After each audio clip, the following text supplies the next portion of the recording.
کہ غمگین دل سے ہیں، دکھے دل سے، بے قراری کے ساتھ اور پھر توجہ کے ساتھ جب بارگاہ الہی میں دعا کی جاتی ہے نا تو بڑی بڑی مشکلیں ٹل جایا کرتی ہیں، بڑے بڑے مسئلے حل ہو جایا کرتے ہیں۔ قرآن پاک کی ایک سورت ہے سورہ انبیاء، اس مبارک سورت میں کئی انبیاء کرام کا تذکرہ ہے، اس میں بالخصوص انبیاء کرام کا یہ وصف بھی ذکر ہوا کہ اللہ پاک کے پیارے نبی اللہ پاک کی بارگاہ میں دعائیں کیسے مانگتے تھے، کیسے دعائیں کرتے، اور کوئی بھی مشکل آتی تھی تو اللہ کی طرف رجوع لاتے، توجہ اللہ کرتے اور گر گڑا کر بے قراری کے ساتھ اللہ رب العالمین کی بارگاہ میں دعا مانگتے۔ سبحان اللہ، حضرت نوح علیہ السلام آپ نے 950 سال تک لوگوں کو اللہ کی طرف بلایا۔ اب یہ بڑا ان کی زندگی جو ہے نا بڑا خوبصورت ہمارے لیے میسج بھی ہے۔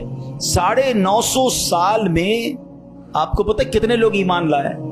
کم و بیش 80 لوگ ایمان لائے۔ کدھر 950 سال اور صرف 80 لوگ ایمان لائے؟ اس میں بڑا درس ہے ہم سب کے لیے کہ اللہ کے نیک بندوں کو بعض اوقات اچھے کاموں میں تکلیف آتی ہے، ہمت نہیں ہارنی ہوتی۔ ہم تھوڑا سا کوئی نیکی کا کام کریں، کوئی ساتھ نہ دے، بندہ کہتا ہے میں تو کچھ نہیں کرتا، نیکی کا زمانہ نہیں ہے بھائی، میں تو اللہ کے لیے کر رہا تھا، کوئی ساتھ ہی نہیں دے رہا، فلاں نے تو دل توڑ دیا، فلاں نے ساتھ نہیں دیا۔ ارے اللہ کے بندو، یہی تو امتحان ہے۔ آپ استقامت، آپ کا کام کرنا ہے، ہاں تعداد کو نہ دیکھیں، اللہ کی رضا کو دیکھیں۔ 950 سال میں لوگوں نے بات نہیں مانی، پھر آپ نے اللہ کی بارگاہ میں جب دعا کی کہ لوگ حضرت نوح علیہ السلام پر تشدد بھی کرتے، برا بھلا بھی کہتے تھے، ایک تو تھا ایمان بھی نہیں لا رہے تھے اور پھر مارتے بھی تھے، تکلیف بھی دیتے تھے۔ اللہ تبارک و تعالیٰ کی بارگاہ میں جب دعا کی نا تو اللہ نے قرآن میں فرمایا فَاسْتَجَبْنَا لَهُ فَنَجَّيْنَاهُ وَأَهْلَهُ مِنَ الْكَرْبِ الْعَظِيمِ۔ اللہ فرماتا تو ہم نے اس کی دعا قبول کی اور اسے اور اس کے گھر والوں کو بڑی سختی سے نجات دی۔ اللہ سے دعا مانگی، باقی قوم کے لیے طوفان آیا اور وہ قوم اس طوفان میں غرق ہو گئی۔ اللہ نے بڑی تکلیف سے حضرت نوح کو نجات دی، کیوں؟ آپ نے دعا مانگی، آپ نے اللہ سے بات کی۔ حضرت نوح علیہ السلام کی اس دعا کے نتیجے میں کفار پر کیسا سیلاب آیا کہ سب برباد ہو گئے۔ اسی طرح حضرت ایوب علیہ السلام پر آزمائش آئی تھی نا، آپ پر طرح طرح کی بیماریاں بھی تھیں، آپ کے بچے بھی دنیا سے چلے گئے، آپ کا کاروبار، آپ کا مال سب برباد ہو گیا۔ اللہ اکبر، آپ نے اللہ کو کیسے پکارا، اور یہ دعائیں کتنی مقبول ہیں کہ قرآن میں موجود ہیں، بلکہ اس کو تو یاد کر لو، کیا ترجمہ ہے، آنسو آ جائیں گے آپ کی آنکھ میں۔ حضرت ایوب کہتے ہیں انی مسنی الضر وانت ارحم الراحمین۔ اس کا ترجمہ سنو کہ بے شک مجھے تکلیف پہنچی ہے اور تو سب رحم کرنے والوں سے بڑھ کر رحم کرنے والا ہے۔ اگر تکلیف پہنچے تو کیوں دنیا کو پکارنا ہے، کیوں دنیا والوں کے پاس جانا ہے؟ چلو نا اس کے دربار میں چلتے ہیں جس سے تکلیف دور کرنی ہے۔ حضرت ایوب علیہ السلام نے رب کو پکارا نا، انی مسنی الضر وانت ارحم الراحمین۔ یہ وہ دعا ہے جو قبول ہے، یہ وہ دعا ہے جس کے صدقے میں حضرت ایوب کو شفا بھی دی گئی اور ساری مال دولت اولاد واپس عطا کر دی گئی۔ اگر آپ بھی کسی پریشانی میں ہیں، آپ بیماری میں ہیں، آپ قرضے میں ہیں، آپ مصیبت میں ہیں، آؤ نہ رب سے حضرت ایوب کے انداز میں دعا مانگتے ہیں نا۔ اچھا، یہ دعا اللہ نے ہمیں سکھانے کے لیے تو قرآن میں عطا فرما دی نا کہ میرے بندو میرے دربار میں مانگنا ہے تو یوں ہی مانگ لو جیسے میرے نبی نے مانگا ہے۔ اللہ اکبر۔ علماء کہتے ہیں یہ بڑی دلاسا دینے والی دعا ہے، یہ بڑی مشکلوں کو ٹالنے والی دعا ہے، یہ تکلیفوں میں کام آنے والی دعا ہے۔ ترجمہ تو دیکھو نا، یعنی اللہ کے سامنے اپنا مسئلہ پیش کر دیا آپ نے کہ بے شک مجھے تکلیف پہنچی ہے اور تو سب رحم کرنے والوں سے بڑھ کر رحم کرنے والا۔ اے اللہ بیمار ہوں، اے اللہ پریشان ہوں، اے اللہ قرضے میں ہوں، کہو نا رب سے مجھے تکلیف پہنچی ہے، مجھے ستاتے ہیں لوگ، مجھے تکلیف دیتے ہیں، مجھے پریشان کرتے ہیں لوگ، اور تو سب رحم کرنے والوں سے بڑھ کر رحم کرنے والا۔ اور جب آپ نے دعا کی تو دعا کیسے قبول ہوئی؟ یہ بات بھی رب نے قرآن میں ارشاد فرمائی سورہ انبیاء میں، فَاسْتَجَبْنَا لَهُ فَكَشَفْنَا مَا بِهِ مِن ضُرٍّ وَآتَيْنَاهُ أَهْلَهُ وَمِثْلَهُمْ مَعَهُمْ رَحْمَةً مِّنْ عِندِنَا وَذِكْرَىٰ لِلْعَابِدِينَ۔ اللہ قرآن میں فرماتا تو ہم نے اس کی دعا سن لی، تو ہم نے دور کر دی جو تکلیف اسے تھی، ہم نے اسے اس کے گھر والے اور ان کے ساتھ نہیں اور عطا کیے، اپنے پاس سے رحمت فرما کر اور بندگی والوں کے لیے نصیحت ہے۔ حضرت یونس پر کیسی آزمائش آئی تھی؟ کوئی سوچ سکتا ہے کہ مچھلی کے پیٹ میں ہمیں تھوڑی سی پرابلم آئے ہم بے قرار، بے چین، شکوے، شکایت؟ ارے نبی ہیں،